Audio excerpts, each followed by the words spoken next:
अस्सलाम वालेकुम दोस्तों। आज का हमारा जो टॉपिक है वो बिल्कुल नया है इस चैप्टर में। इसके बारे में थोड़ा सा डिस्कस करते हैं कि व्हाट आर फेरो फ्लूइड्स, ये होते क्या हैं, ये कैसे बिहेव करते हैं, ये बनाए कैसे जा सकते हैं, आप इन्हें घर पे बना सकते हैं या नहीं। इतना कोई ये मुश्किल नहीं है। आप एक दफ़ा इसको अंडरस्टैंड करें, एक दफ़ा सुने और आपको सारी बातें क्लियर हो जाएं। तो स्टार्ट करते हैं। ये हैं क्या फेरो फ्लूइड? फेरो फ्लूइड्स जो हैं ये ऐसे सब्सटेंस हैं जिनमें लिक्विड की प्रॉपर्टीज भी होती हैं और मैग्नेट की प्रॉपर्टीज भी होती हैं। क्या मतलब इसका? आप एक आम पानी का गिलास लेते हैं, ओके, तो वो पानी है, मतलब उसके अंदर सारी लिक्विड वाली प्रॉपर्टीज है, ओके। अगर हम उसको फेरो फ्लूइड्स बना दें तो वो लिक्विड तो होगा, यानी वाटर तो होगा, लिक्विड की तरह बिहेव करेगा, लेकिन साथ उसके अंदर जो मैग्नेट में प्रॉपर्टीज होती हैं, यानी वो अट्रैक्ट करता है, रिपेल करता है, वो प्रॉपर्टीज भी उसमें आ जाएंगी। तो फेरो फ्लूइड्स जो हैं वो असल में दोनों प्रॉपर्टीज रखते हैं, लिक्विड की भी और मैग्नेट की भी।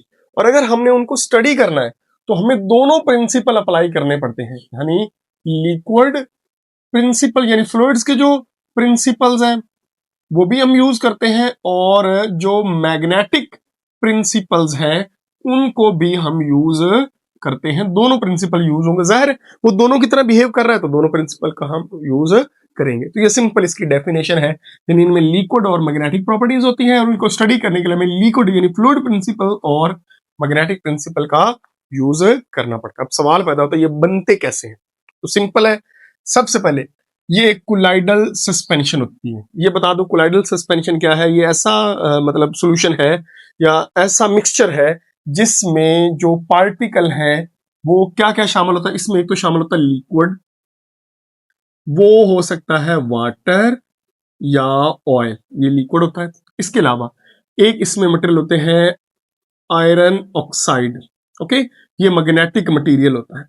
कोई और भी हो सकता है लेकिन यहाँ पे हम जो यूज कर रहे हैं मैग्नेटिक मटेरियल। तो पहली चीज इसमें आ गई वाटर या ऑयल, यानी कोई लिक्विड, दूसरी मैग्नेटिक मटेरियल आ गया। यहाँ पे मैंने कौन सा लिया है? Iron oxide. और तीसरी चीज होती है सरफेक्टेंट। सरफेक्टेंट ये क्या करता है? ये रिड्यूस सरफेस टेंशन। मैं समझाता हूं, सरफेस टेंशन। अब इन तीनों को मिला दो तो ये बन जाएगा फेरो फ्लूइड्स, और इन तीनों को मिला के जो बनता है उसको बोलते हैं कोलाइडल सस्पेंशन, यानी ऐसा लिक्विड जिसमें नैनो पार्टिकल्स, क्या भला, नैनो पार्टिकल्स होते हैं किसके? आयरन ऑक्साइड के, जो इसमें मिक्स नहीं होते। मसलन आप पानी के अंदर नमक डाल देते हैं, वो मिक्स हो जाता है, हल हो जाता है, लेकिन ये मिक्स नहीं होते, ओके। और इनको इकट्ठा होने से, यानी हो सकता है ऐसा कि आप वो रेत के ज़रात डालते हैं पानी के अंदर, वो सारे इकट्ठे हो जाते हैं, बात समझ आ रही? तो उनको इकट्ठे नहीं होने देना, वो पूरे लिक्विड के अंदर बिखरे हुए हैं, डिस्पर्स्ड हुए, फैले हुए हैं, तो उनको फैलाए रखता है वो है सर्फेक्टेंट, यानी उनको एक जगह बैठने नहीं देता, एक जगह इकट्ठा नहीं होने देता। मैं मिसाल देता हूँ, ये हमारे पास लिक्विड है इतना, इसके अंदर आप रेत वगैरह डालते हैं तो वो सारे नीचे बैठ जाएगी, ओके, बात समझ आ रही? क्यों? क्योंकि उसके अंदर कोई इस तरह का मटेरियल नहीं है जो इसको डिस्पर्स रखे। हमें इस तरह का मटेरियल चाहिए जिसमें ये जो आयरन ऑक्साइड है ये इकट्ठा ना हो, बल्कि इस तरह अलग अलग फैला हुआ हो, डिस्पर्स्ड हो, मुंतशिर हो। तो ये चीज आप लोगों को याद रखना, में ये चीज चाहिए, ये जो ऊपर मैंने बनाई है ये चीज चाहिए, ये चीज नहीं चाहिए। तो जो सरफेक्टेंट है उसका काम है ये इस तरह पार्टिकल को दूर दूर रखता है। तो अब ये बन गया कोलाइडल सस्पेंशन, यानी आयरन ऑक्साइड ये छोटा छोटा, ये इस लिक्विड के अंदर तैर रहा है और मिक्स नहीं हो रहा, हल नहीं हो रहा। तो इस सस्पेंशन को हम नाम देते हैं किसका? Colloidal suspension. तो फेरोफ्लूइड कैसे बनते हैं? The colloidal suspension of liquid, कोई भी हो सकता है, आयरन ऑक्साइड एंड सरफेक्टेंट। तो मैंने तीनों की कैरेक्टरिस्टिक्स आपको बता दी हैं, ये क्यों यूज होते हैं, ओके। अब बच्चे सवाल ये पैदा होता है कि अब ये किस तरह बिहेव करता है। मैं आपको छोटी सी मिसाल देता हूं। इन्होंने एक एक्सपेरिमेंट दिया है जो हम यहाँ पे आपको डिटेल से बताता हूँ कि ये कैसे वर्क करता है। आपने एक ट्यूब लेनी है, ओके, अगर आप इसको घर पे बनाना चाहते हैं तो इस ट्यूब के अंदर आपने लेना है टोनर, वो जो नहीं होता प्रिंटर, उसकी इंक होती है, वो लेनी है ब्लैक कलर की। उसके अलावा उसमें डालना है आयरन ऑक्साइड, उसमें पहले भी आयरन ऑक्साइड होता है। उसमें थोड़ा सा डाल दें ऑयल, यानी एज अ लिक्विड ऑयल। तो इसमें तीनों चीजें आ गई। तो अब आप जब इनको डालेंगे, इसके अंदर तो ये यहाँ पे चला जाएगा, नीचे बैठ जाएगा, ये सारा लिक्विड है। ओके, ये लिक्विड को जब आप मूव करवाएंगे तो ये आम मूव करेगा। अब नजदीक कोई मैग्नेट नहीं है, कोई मैग्नेट नहीं, तो आम लिक्विड की तरह बिहेव करता। अब मैं क्या करता हूं, मैं यहाँ पे मैग्नेट रख देता हूं, गौर करना, और इस मैग्नेट को ऊपर मूव करवाता हूं। मैं यहाँ पे लेके आऊंगा ना, तो ये लिक्विड यहां से गायब हो जाएगा और इस मैग्नेट को फॉलो करेगा और मूव करता हुआ ऊपर आ जाएगा, यहां आ जाएगा। तो आप गौर करें बच्चे, देखें कि ग्रेविटी तो वाटर को, ये लिक्विड को किधर खींचती है, डाउनवर्ड।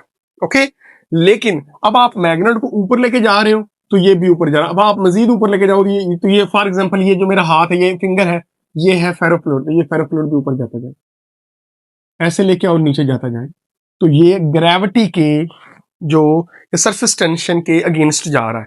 तो ये जो वर्क है ये कहलाता है फेरोफ्लूइड्स। इसी वजह से, यानी आप स्पेस में, आपको पता है कि मैं पानी है, मैं पानी को यहाँ रोक देता हूँ, वाटर को, तो वो रुका रहेगा स्पेस में क्योंकि ग्रेविटी कम होती है।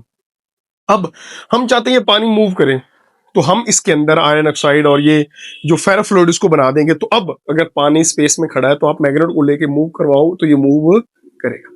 ओके, तो यही वजह है कि ये जो हमारे पास फेरोफ्लूइड्स हैं, इनको हम मूव अपनी मर्जी से करवा सकते हैं, जिधर ले जाना चाहे ले जा सकते हैं। ये देखो यहाँ पे पड़ा था, मैंने मैग्नेट को ऊपर लेके गया हूं तो ये भी ऊपर मूव कर, मैग्नेट नीचे आ गई, ये भी, तो आप इसको जिधर लेके जाओगे ये मूव करेगा।